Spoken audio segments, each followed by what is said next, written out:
Well, there was good news for the Chancellor on Budget Day.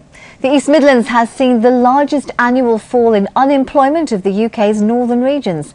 There are now 164,000 people unemployed, according to the latest quarterly figures from the Office for National Statistics. That's up to 2,000 from the previous 3 months, but down 14,000 compared to the previous year. It gives an unemployment rate of 7%, which is just below the national average. Well, help for pensioners and savers hit by low interest rates has been one of the main features of George Osborne's budget today. The amount that people can earn before tax will go up by £500 to £10,500. Meanwhile, pensioners will have the freedom to cash in as little or as much of their pension as they want, so there will no longer be a requirement to buy an annuity. Fuel duty, well, that has now been frozen. The Chancellor said the planned rise in September won't go ahead. In Nottingham, campaigners gathered in the city centre to protest against some of the measures outlined today. The Nottingham People's Assembly against austerity claimed there are alternatives to further austerity budgets. We've been asking people living around Osborne Close in Sandy Acre to tell us what they think about George Osborne's speech.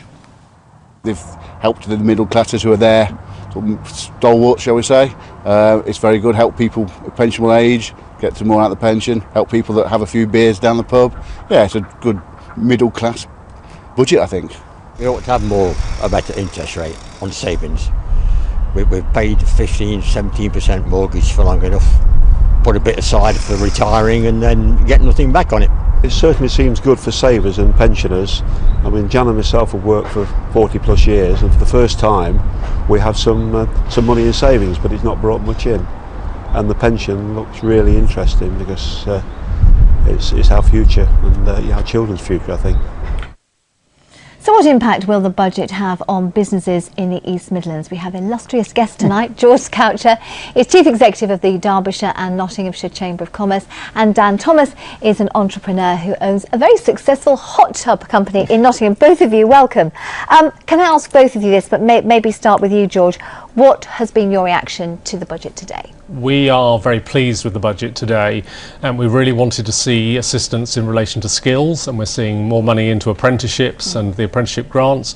We wanted to see help with exports, and there's major help there, and also in terms of capital investment, and that's also very positive. And Dan, you? Yeah, for us there wasn't anything massive for us as such. Maybe as we grow that we may be able to take advantage of a few things, but the small business rates extension and discount, that's fantastic for us. We've been thinking about moving into a showroom, so that will help us out. And the £2,000 employers' national insurance contributions, that will help out too. It's not massive, but it's about 20% of our annual bill. Bit of a help. What would have been a really big help for you?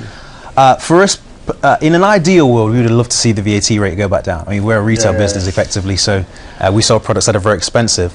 But on the other hand, as an organisation, one of the things that affected us massively throughout the recession was the fluctuations in the exchange rate, and increasing the VAT up to where it's at has helped with that, if you like. So we'd like to see it go back down, but it's probably not going to happen in reality. No. And George, what about you? I mean, was there anything else in there that would have particularly helped the East Midlands that wasn't put in, do you think? We think there could have been even more help in relation to the business rates, which is a major constraint for many businesses.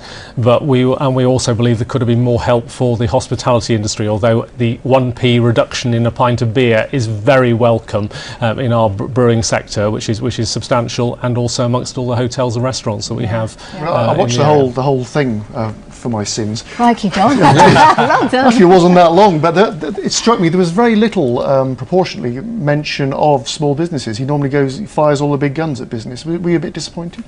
Well, I think there are some help for small businesses, certainly in relation to the capital allowances, and also a continuation in the reduction in corporation tax, which will also be important. So on that financing side, I think for many small businesses, it's actually finding right people at the moment. So help with apprenticeships, with recruitment will also be extremely helpful. Thank you both very much.